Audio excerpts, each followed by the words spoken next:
C'est la toute première fois qu'un Congolais puisse construire un mall et puis c'est la toute première fois que ça soit exécuté par une entreprise congolaise. Ouais. J'ai développé des maisons à bas prix parce que les gens ont souvent l'impression qu'il faut beaucoup d'argent pour construire à Kinshasa. L'option d'abandonner mon pays n'existe pas. C'est une jeune entrepreneur. C'est elle qui est à la base de la construction de ce grand mall à Maluku. Ce grand mall appartient au champion de boxe congolais Martin Bakole. Et on est venu aujourd'hui la rencontrer pour qu'elle nous raconte son histoire. Parce que moi, je me suis rendu compte que c'était une dame qui impressionne avec ce qu'elle est en train de penser par rapport à notre pays. Elle est optimiste par rapport au développement de ce pays-là. C'est pour ça qu'elle a décidé de tout quitter en Allemagne pour venir investir ici dans notre pays, la République démocratique du Congo. Et donc, on va la rencontrer pour qu'elle nous raconte son histoire et qu'elle nous parle de ce grand chantier. Un premier grand chantier comme ça. Ce sera le tout premier mall à Nsele. Alors, ensemble, on va découvrir son histoire. Rejoignez-moi et on découvre tout ça. C'est parti.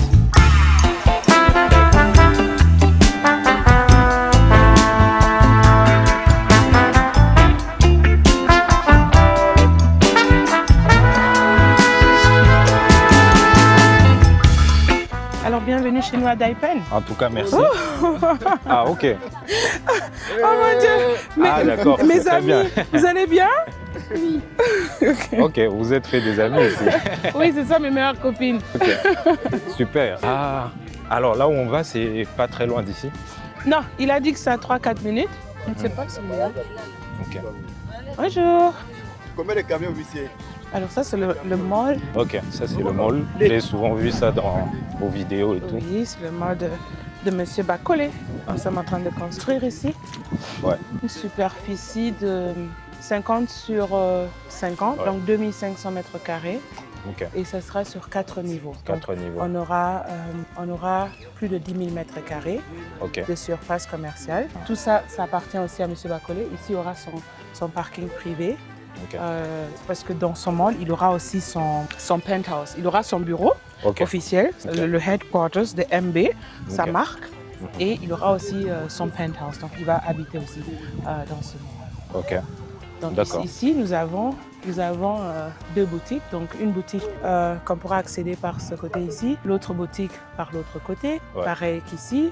Tout ce côté, par contre, c'est le supermarché. Le gros trou que vous voyez ici, c'est parce qu'on est en train de faire la fondation qui va soutenir la piscine panoramique qui sera sur le toit. Ce sera sur le toit. Oui. Belle idée. Voilà, donc ça prend beaucoup de béton. Donc c'est pour ça que vous voyez que tout le reste est déjà fini. Et ça prend toujours encore du temps parce que ici, c'est un travail beaucoup plus robuste. Ok. Donc de ce côté ici, mais sur le toit, il y aura la piscine panoramique. Avec probablement une terrasse, exactement. Je sais pas, un bar. Le MB Lounge, parce que M. Bakole, il a son lounge, le MB. Ça va être une extension de... Exactement. Il aura la même chose ici sur le toit. Donc voilà, ici on aura des pharmacies, enfin une pharmacie. On aura 2 grandes banques, 2 grandes banques de la place. Bonjour. Bonjour. Il aura 2 banques de la place. De ce côté, quelque part, il y aura les... là. Non, attendez. 2, 3, 4. Ici, il y aura les toilettes, là au fond, toilettes hommes-femmes. Il y aura des ascenseurs ici, mais il y en aura aussi là-bas. Et il y aura des escaliers ici, mais il y en aura aussi là-bas. Et donc, après les 2 banques, on aura une boulangerie, pâtisserie, crèmerie. Et puis, on a tout cet espace pour la restauration. Donc, on peut avoir soit 4 restaurants de taille moyenne, soit 2 grands restaurants. Donc, ça va dépendre de ceux qui viendront louer. Tout ce que vous voyez ici, c'est le supermarché. Donc, tout ce côté ici, même là où il y a la piscine, tout ce côté, ça sera un grand supermarché. Ça, c'est le hall du mall. Vers ici, quelque part, on aura les escalators qui monteront vers au-dessus. Donc, c'est un projet très, très ambitieux de M. C'est très Bakole. ambitieux, ça je peux le voir. Mais parlez-moi un peu des parkings. Il y aura des parkings. Ah ok, ça c'est la maquette. Ça c'est la maquette. D'accord. Donc là où je viens de parquer ma voiture, tout ça c'est le parking. Ça sera détruit évidemment. Tu peux montrer un peu la maquette là, comme ça les gens découvrent. Ah ok, mais c'est ambitieux. On a vu ça tout de suite de l'autre côté. On nous a déposé en face là et on a vu tout de suite. Exactement. Et là, voilà, nous sommes déjà prêts pour couler le béton jusqu'à 6 mètres. Vous devez savoir que tous les barres de fer que vous voyez, donc toute la hauteur de ce ferraillage, ça fait juste le rez-de-chaussée. Donc ça veut dire que toute la hauteur ici, c'est à peine le rez-de-chaussée, rien d'autre. Donc pour vous dire que c'est vraiment un mall dans dans les standings internationaux. Ouais. Alors, ici, tout ça, c'est le parking. Et tout ça aussi, c'est le parking. Et puis, n'oubliez pas que, parce que dans le mall, on aura quelques logements. Ouais. Et pour les habitants qui vont loger ici, parce qu'on aura 18 logements, eux, ils vont aller comme ça et puis parquer derrière. Et derrière, on a... Ah, là où vous nous avez montré exactement, le privé. On a 1200 mètres carrés d'espace pour le parking. Ok. Voilà. Ok. Bah, c'est très intéressant, c'est très très intéressant. Et ça va mettre combien de temps pour la réalisation de tout le projet? Je ne sais pas encore. Vous ne savez pas encore? C'est financé. Ok. Monsieur Bacolé construit ça tout seul, donc je ne sais pas combien de temps il aura besoin pour financer tout ça. Okay. On va voir si ça pourra être un peu près dans les 2 prochaines années. Okay. On va voir. Je ne saurais pas vous dire plus sur ça. Mais je suis sûr que le projet de ce genre, c'est en tout cas l'un des premiers dans ce coin. Apparemment le premier. Oui. J'ai jamais vu un... Exact. Il n'y a pas de mall à Nsélé. Ce sera le tout premier mall à Nsélé. Mais en plus de ça, je ne sais pas si je me trompe, mais je crois qu'il n'y a jamais eu un Congolais qui a construit un mall, ici à Kinshasa. Sur Kinshasa, ouais, ça c'est vrai. Donc, ouais, ça c'est très vrai. En fait, ça c'est quelque chose que vous devez savoir. Tout à l'heure, je faisais un live pour raconter ça justement. C'est qu'au Congo, la plupart de ce genre d'infrastructures sont tenues par des étrangers. Voilà. Ouais. Donc c'est la toute première fois qu'un Congolais puisse construire un mall. Et puis c'est la toute première fois que ça soit exécuté par une entreprise congolaise. Ouais. 100% congolaise. Ouais. Ouais. Donc moi j'ai l'impression que là, on est vraiment face à un bâtiment historique. Historique, ça c'est sûr. Mais comme je vous l'ai dit un peu, alors qu'on parlait, est-ce que vous savez que vous êtes une inspiration, parmi les plus grosses inspirations de notre diaspora? Non, mais sincèrement, parce qu'on n'a pas souvent vu ça. Ça fait très mal au cœur de voir que notre pays a autant de potentialités, mais il n'y a pas de gens qui viennent réaliser ça. Sinon, les étrangers, il n'y a que des étrangers qui viennent. Mais que de voir une Congolaise, et vous avez vécu dans la diaspora, et je sais que dans l'imagination de beaucoup de gens, la diaspora, c'est beaucoup mieux qu'ici, et c'est vrai, mais que vous décidiez de partir de la diaspora pour revenir vous installer et lancer votre business, vous êtes juste l'une des plus grosses inspirations de la diaspora, quoi. Merci beaucoup. Donc, ça peut être mieux ailleurs, mais ici, c'est chez nous. C'est chez nous, ouais.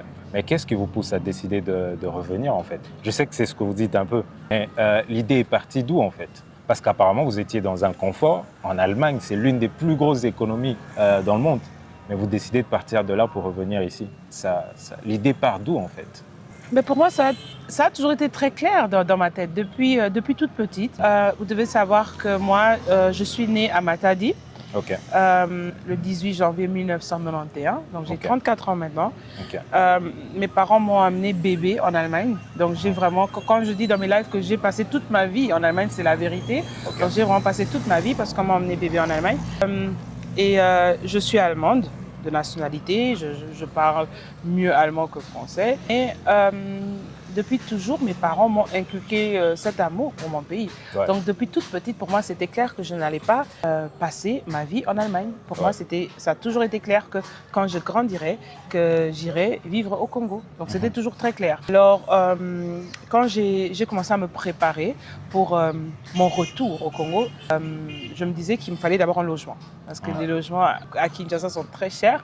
Et je savais que je devais avoir mon propre logement pour ne pas commencer à payer des loyers, etc. Et c'est comme ça que j'ai commencé par la construction de ma maison. Après plusieurs modifications dans le plan de ma maison que j'ai construit à Nsélé, côté Efobank, la maison est finalement devenue une villa. Ouais. Donc j'ai construit cette gigantesque villa. Et en construisant, les voisins, donc les personnes qui avaient acheté tout autour de moi, me demandaient mais comment tu fais? Ce sont tous des personnes de la diaspora, alors j'ai commencé à les aider. Dans mon entourage en Allemagne, les Congolais commençaient à me demander comment tu fais. Et c'est comme ça un peu que je commençais à construire pour les gens, mais bénévolement. Donc je prenais en charge leur chantier. Donc ils me donnaient le numéro de leur maçon, etc. Et je commençais à les diriger à distance. Ouais. Moi, je n'avais pas vraiment prévu de revenir au Congo pour faire mon entreprise de construction. Ça n'a jamais été ça, le rêve. Le projet de départ, non? Exactement. Et quand j'ai commencé à construire pour les gens bénévolement et qu'on voyait les résultats, j'ai commencé à poster sur mon TikTok, ça plaisait aux gens, jusqu'à ce que, quand je suis venue à Kinshasa l'année passée, j'ai d'abord légalisé tous les papiers, j'ai fait mon entreprise de construction et voilà, j'ai commencé à faire mon marketing sur TikTok et les clients, ils viennent en masse. Ouais. Les clients, ils viennent en masse. J'ai développé, ensemble avec mon équipe des architectes et des ingénieurs, j'ai développé des maisons à bas prix parce que les gens ont souvent l'impression qu'il faut beaucoup d'argent pour construire à Kinshasa. Oui. Ce qui n'est pas toujours le cas. On peut, comme dans mon entreprise, on propose 2 maisons standards. Une maison de 80 mètres carrés à 35 000 $, clé en main, donc avec toutes les finitions. Une maison de 121 mètres carrés, donc c'est une maison assez grande, de 3 chambres à coucher. On la propose à 45 000 $. Donc, et puis, vous n'êtes même pas obligé de payer ça du coup. Donc, vous pouvez payer 20% à la signature du contrat et puis payer le reste mensuellement ou par trimestre. Et voilà, c'est pour ça que les gens, en fait, je pense, sont fascinés parce qu'ils comprennent qu'en fait, on est capable de construire dans notre pays, même quand on n'est pas riche, même quand on n'a pas beaucoup d'argent. Petit à petit, on peut construire dans notre pays. Et c'est ce que j'aime aussi ramener. Là, bien sûr, je suis en train de construire un mall. C'est un projet à plusieurs millions, mais j'aimerais aussi faire comprendre à ceux qui n'ont pas des millions que petit à petit, avec peu des moyens, vous pouvez construire dans votre pays. Oui, parce que beaucoup de gens pensent que pour construire à Kinshasa, parce que quand on voit des prix qui sont proposés à Gombe, par exemple, c'est ces images-là que les gens ont en tête. Ils pensent que, dernièrement, j'ai vu un studio, par exemple, je lui montrais tout à l'heure quand on venait, qui coûte 180 000 $. Et quand vous dites 180 000 $ pour un studio, les gens se mettent dans la tête que Kinshasa, c'est la folie. Exact. On ne peut pas construire. Exactement. Et que vous teniez un discours comme ça me surprend. 35 000 $, c'est accessible. Exactement. Et, moi, je pense, en fait, en Allemagne, moi, j'ai grandi dans un tout petit village, dans la forêt. Et j'ai toujours vécu dans ce village. Jusqu'aujourd'hui, d'ailleurs, ma maison, elle est dans ce village. Donc, je suis à 15 minutes de l'école maternelle dans laquelle j'étais, à 10 minutes de l'école primaire dans laquelle j'étais. Et mon rêve, en venant au Congo, n'a jamais été de vivre à Gombe. Non seulement parce que je n'en avais pas les moyens, aussi parce que c'est laissé vide. Exactement. C'est laissé vide. Exactement. Vous voyez, il y a beaucoup d'espace, il y a une bonne température, ce n'est pas encore saturé, ce n'est pas encore surpeuplé. D'ailleurs, ça commence déjà à devenir surpeuplé. Vous avez ça vu commence à devenir. À Bibo, Plaza, Kinkole, c'est déjà insupportable. Il y a quelques années, c'était la forêt. Quand exactement. On passait. Donc, il y a de la place à Nsele, il y a de la place à Maluku, il y a de la place à Menkao. Et moi, je pense que nous, la diaspora, nous pouvons développer ces endroits. Donc, là, quand il y aura ce mall, si quelqu'un d'autre construit encore des supermarchés là-bas, là, il y a un monsieur qui est en train de construire, ou bien je ne sais pas, un monsieur ou une dame, qui construit une station d'essence. En face, il y en a déjà. Donc, c'est nous-mêmes qui allons développer notre pays. Exactement. C'est ce que moi, je pense. Je pense qu'il y a des personnes, vous leur donnez une brousse, ils vont développer ça. Alors exactement. Moi, je pense qu'on a un pays qui a la grandeur d'un continent et je pense que nous, les Congolais, nous sommes 30 millions dans la diaspora. Nous pouvons construire, développer notre pays. En tout cas, je suis convaincu. Ok, bon chiffre, hein, 30 millions. Et puis, tenez quand même, 30 millions, c'est 15 fois le Gabon. Oui. 15 fois le Gabon. Donc, on est 15 fois le Gabon dans la diaspora. Et comme j'aime souvent le dire, c'est que notre diaspora représente une force mais incroyable, financièrement, je veux dire. Bien sûr, la diaspora congolaise envoie des milliards de dollars chaque année au Congo. Exactement. Donc, on n'est pas à sous-estimer. Alors imaginez-vous ce qu'on peut faire avec cet argent si on le mettait dans le développement de notre pays. Ça, c'est ça justement. Cet argent n'a pas de valeur économique, ça a une valeur sociale. Ça aide les gens peut-être pour la santé, l'éducation et tout ça. Mais maintenant, comme vous dites, imaginez qu'on mette ça dans l'économie. C'est beaucoup de choses qu'on peut faire. Vraiment, merci de partager ça avec nous. Donc vous avez dit que là, tout à l'heure, on va visiter... On va aller visiter quelques terrains qui sont à 2-3 minutes. On va appeler le monsieur.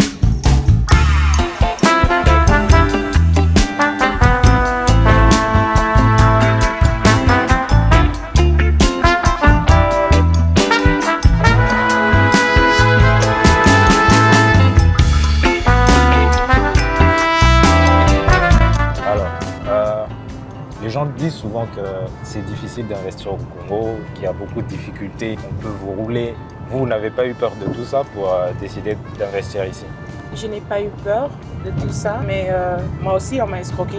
Moi aussi j'ai vécu tout ça et c'est pour ça que je suis en train de créer un syndicat pour les Congolais de la diaspora qui entreprennent et investissent au Congo parce que la vérité est que nous avons aussi besoin d'une certaine sécurité. Il n'y a personne qui veut venir au Congo avec son argent durement gagné en Occident pour tout perdre au Congo. Donc, ce qui est vrai et que ça arrive, les gens n'inventent pas toutes ces histoires et nous devons changer les choses. Moi, je suis congolaise, donc c'est pour ça que l'option d'abandonner mon pays n'existe pas. Mais nous devons améliorer les conditions d'investissement ou bien d'entreprendre dans notre pays. Ouais, mais vous voyez, c'est ça que j'aime beaucoup. C'est-à-dire que vous ne pensez pas que parce qu'il y a beaucoup de risques, il faut abandonner. Un peu comme dans une famille. Vous dites, parce qu'il y a des difficultés dans la famille, je ne fuis pas ma famille. Non. Donc je fais tout pour améliorer ça. Et donc Exactement. vous, c'est votre combat aussi. Exactement. Ok, j'apprécie beaucoup ça. Mais parlez-moi un peu plus de ce syndicat. Alors, le syndicat que je suis en train de créer, c'est un syndicat pour tous les entrepreneurs et les investisseurs congolais de la diaspora qui investissent au Congo. Ce sera un syndicat où toute personne venant de l'Occident, ou bien venant de la diaspora, parce que la diaspora n'est pas qu'en Occident. Très souvent, on a tendance à croire ça, mais on a nos confrères en Afrique du Sud qui sont aussi dans la diaspora, qui ne sont pas en Occident. On a nos confrères en Moyen-Orient et dans beaucoup d'autres pays. Donc, toute personne qui évolue, qui vit, qui est née ou qui a grandi en dehors du Congo, mais qui rentre au Congo pour investir, doit être protégée. Doit être protégée. Ses droits doivent être protégés. Et c'est pour ça que je suis en train de créer ce syndicat dans lequel toute personne congolaise qui opère économiquement en RDC pourra souscrire pour faire valoir ses droits. Ok, parce qu'on parle de la protection des droits. Est-ce que vous, personnellement, quand vous êtes installé ici, vous avez rencontré beaucoup de difficultés, j'imagine, parce que ce n'est pas de tout repos que d'entreprendre au pays, ici. Quelles sont les difficultés majeures que vous avez rencontrées et comment vous avez fait pour les surmonter? Les difficultés majeures que j'ai pu rencontrer ici au Congo, c'est... Vous voyez, moi je viens de l'Allemagne. Et en Allemagne, tout est clair. Les frais de la douane sont clairs, les taxes à payer sont claires. Ici, ce n'est pas le cas. Ici, quand vous entrez dans un bureau, même pour les personnes qui construisent, personne ne sait en réalité combien coûtent les papiers pour le cadastre. Parce que chacun donne son propre prix. Le fait qu'on n'a pas un guichet unique, je dirais, où on peut aller faire nos paiements et recevoir nos documents indépendamment à notre endroit, en fait, toute personne qui travaille dans ce genre d'institution donne son propre prix. Oui. Et ça, c'est un très grand problème parce que finalement, pour un papier qui pourrait peut-être coûter $20, il y en a qui dépensent $2000. Donc, ce sont des difficultés auxquelles moi j'ai fait face parce que on ne sait pas à qui demander. On ne sait pas comment se situer. Il n'y a pas assez d'informations sur Internet dans la vie courante. Et ça pose quand même un grand problème quand on vient d'ailleurs pour investir au Congo. Parfois, on n'est pas bien préparé parce qu'on ne sait pas combien on doit payer, pourquoi. Et il y en a qui à la fin perdent tout leur argent juste avec des papiers administratifs. Ok, donc vous pensez que ce serait mieux... c'est vrai qu'il existe peut-être un guichet unique, mais pas valorisé. Enfin, il n'y a pas... comment on dit ça? L'information n'est pas vulgarisée. Tout le monde ne sait pas comment ça marche et tout ça. Vous qui ne communiquez pas beaucoup non plus autour de ça. Et ça fait que vous vous sentez un peu perdu. Quand on a une personne qui vient de l'extérieur, qui vient investir ici, on se sent un peu perdu et on ne sait pas où donner de la tête. Ok. Donc ça, c'est un vrai problème. Donc, vous dites que vous, personnellement, vous avez rencontré des expériences désagréables comme ça avec l'administration? Voilà. Alors, moi, par exemple, j'ai rencontré une autorité de ce pays dans son bureau, une autorité haut placée, à qui j'ai un peu expliqué tout ce que j'avais besoin. Donc, en ce moment-là, j'étais en train de faire les documents pour mon entreprise. Voilà, il me disait que j'avais besoin d'un casier judiciaire, d'un papier pour mon casier judiciaire. Et il m'a dit que ça me coûtait, je crois qu'il m'avait dit $500. Ensuite, il m'a demandé $2000 pour le certificat de ma villa que j'ai construite. Bref, il m'a demandé beaucoup d'argent. Et comme je ne savais pas mieux faire, je lui ai donné tout cet argent, mais je n'ai rien reçu, aucun document. Jusqu'aujourd'hui? Jusqu'aujourd'hui. Okay. Aucun document. Et puis après, j'ai aussi appris que le document qu'il a voulu me taxer à $500 coûtait en réalité... Ça ne peut pas coûter autant. Coûtait en réalité $20 Bien et sûr. tout ça. Bien sûr. Donc ça veut dire qu'après, vous avez dépensé encore pour acquérir tout ça? Bien sûr. J'ai dépensé pour la deuxième fois pour maintenant avoir tous ces papiers. Oh, désolé. Désolé vraiment. Donc, l'avantage que je vois dans ce groupe, c'est ça, en fait. C'est-à-dire que votre expérience que vous avez eue, ça peut profiter à d'autres personnes qui n'en savent rien sur le pays. Exactement.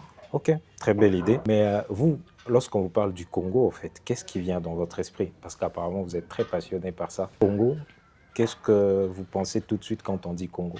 Le bonheur, la tranquillité. Écoutez, c'est mon pays et je ne sais pas comment les autres Congolais se sentent, mais moi, je me sens hyper en paix dans mon pays. Il y a beaucoup de difficultés, beaucoup de challenges, Mhm. mais je pense qu'on peut relever le défi. Ouais, Je pense qu'on peut développer notre pays. Quand moi, j'entends Congo, en réalité, je vois que des opportunités. que des opportunités. Partout où je regarde, pour moi, je vois que des opportunités.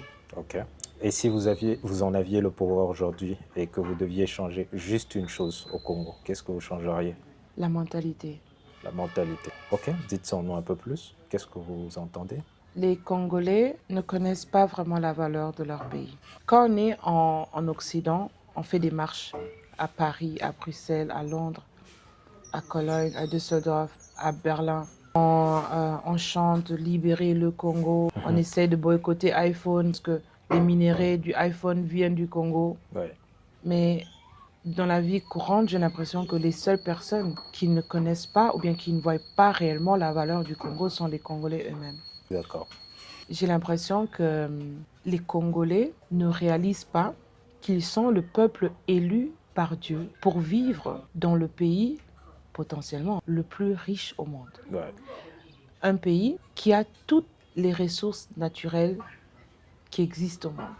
Un pays qui a tous les minéraux qui peuvent développer le monde entier. En fait, sans le Congo, le monde ne peut pas se développer. il n'y a pas de technologie en tout cas. Technologiquement, humainement, le monde, si on sortait le Congo de cette planète, le monde ne pourrait pas se développer. Et tout le monde le sait, sauf le Congolais. Bah, c'est ça, malheureusement c'est ça. Mais maintenant, si vous aviez un seul message à lancer à un jeune de la diaspora, à une jeune fille de la diaspora, par rapport à ce pays, un jeune de la diaspora congolaise, j'entends, quel serait ce message que vous pourrez lui passer? De revenir, investir, d'apporter ce qu'on a appris à l'étranger, d'apporter ça ici, chez nous, de former nos compatriotes et de faire quelque chose dans notre pays pour le développement de notre pays. Imaginez-vous si on était des dizaines, des milliers chaque mois à le faire. Ouais, Vous savez combien le Congo serait développé en ce moment? exactement. Ouais. En tout cas, merci beaucoup de nous partager tout ça. Mais moi, j'aimerais surtout, à la fin, pour finir, parler de votre entreprise. Je sais qu'après cette vidéo, il y aura beaucoup de gens qui vont me contacter. C'est ce qui se passe à chaque fois. Comment ils font pour vous contacter, au fait? Si vous allez sur mon TikTok, parce que c'est là que je fais le plus de publicité, vous allez voir mon numéro de téléphone, mais peut-être vous pourrez aussi le mettre ici en bas quelque part Ouais. dans l'image. Ouais. Le numéro de téléphone de mon entreprise. Moi, je m'appelle Kayaya Ilonga et mon entreprise, c'est Kayaya Ilonga Construction si vous voulez en anglais. Nous construisons des maisons, des bâtiments. On fait tout ce qui est construisable ici à Kinshasa. Là, vous êtes venu me voir sur l'un de mes chantiers. Je suis en train de construire des appartements ici. C'est un bâtiment des R+2. Pour toutes les personnes qui ont des terrains à Kinshasa, contactez-moi et on va vous construire. On a plusieurs maisons qu'on propose, des maisons standards à 35 ou à 45 000 $ avec toutes les finitions. Donc pour montrer aux gens que vous n'avez pas besoin d'être riche pour construire. Donc on construit aussi pour ceux qui n'ont pas un gros budget. Contactez-nous. Allez voir sur ma page, vous verrez aussi mon adresse email. Donc voilà. Contactez-nous pour toute construction ici à Kinshasa. Nous ne sommes pas encore ailleurs. Pour le moment, nous sommes que à Kinshasa. Ok, ok. En tout cas, pour votre gouverne, sa page sur TikTok s'appelle Construire à Kinshasa. Donc, vous devriez trouver ça très facilement. Je pense que je vais mettre le nom de la page juste là, au bas de votre écran. Comme ça, vous la retrouvez facilement. En tout cas, merci de nous avoir reçus chez vous. C'est moi qui vous remercie. Et juste vite fait, il y en a combien des chantiers comme ça? Apparemment, vous en avez plein. Je ne saurais pas tout de suite dire, mais je pense une cinquantaine en ce moment. Cinquantaine. Oh oui, on est partout à Kinshasa. Donc, Ok. On a beaucoup de chantiers du côté de Nsele, juste parce que les gens de la diaspora en ce moment achètent beaucoup à Nsele. Mais nous sommes aussi beaucoup à Mongafula. On a beaucoup de chantiers à Mongafula et on a aussi beaucoup de chantiers au centre-ville de Kinshasa. Avant-hier, on a commencé un chantier à Kalamu de R+2 d'une dame de Suisse. Donc, j'aurais besoin de la liste pour vraiment vous dire combien de chantiers j'ai en ce moment, mais j'en ai beaucoup. Dernièrement, j'ai vendu des terrains juste à côté de la villa que j'ai construite. J'ai vendu une cinquantaine de clients, des terrains. Et presque pour tous les clients, nous sommes déjà en train de construire. C'est pour ça que vous m'avez vu en réunion avec mes gérants, mes ingénieurs qui sont de ce côté-là. Ok. Bah, de ce que j'ai compris, la plupart de vos clients sont à la diaspora, c'est ça? Tous mes clients. Tous. Pas un seul qui vit Pas ici? encore. Mais j'espère que j'aurai bientôt des clients d'ici, du Congo, et pas seulement de la diaspora. Je sais que, en fait, je suis en train de négocier certains contrats avec certains groupes de personnes, que ce soit des professeurs, que ce soit d'autres groupes de personnes, juste pour leur permettre de pouvoir construire. Parce que même à Kinshasa, beaucoup ne savent pas que petit à petit, on peut construire une belle maison. Ouais. Donc, c'est pas seulement dans la diaspora. Même à Kinshasa, beaucoup ne savent pas. Ouais. Donc, je suis vraiment en train d'essayer de ramener ça vers la population quinoise. Ok, mais maintenant j'ai vendu dernièrement beaucoup de terrain à Mwanda. Si j'ai quelqu'un qui a besoin d'une société de construction pour construire sa maison à Mwanda, est-ce que vous êtes prêt à le faire à Mwanda? Nous sommes prêts parce que nous allons débuter à Mwanda au mois de septembre. Ah bah c'est super alors. Donc pour tous ceux qui me contactaient et qui avaient déjà des terrains à Mwanda ou qui allaient acquérir, Madame Kaya peut vous aider. Donc contactez-la. Je vais déposer son numéro quelque part en description si elle est d'accord bien sûr. Oui, bien sûr. Donc contacter directement et parler avec elle. Merci. D'accord. Donc merci vraiment une fois de plus de nous avoir reçus. Ouais. Merci beaucoup, merci. On a presque passé toute la journée ensemble. Exactement. Et on a beaucoup aimé ça. On s'est amusé. Merci beaucoup. Merci. Allez, bye bye.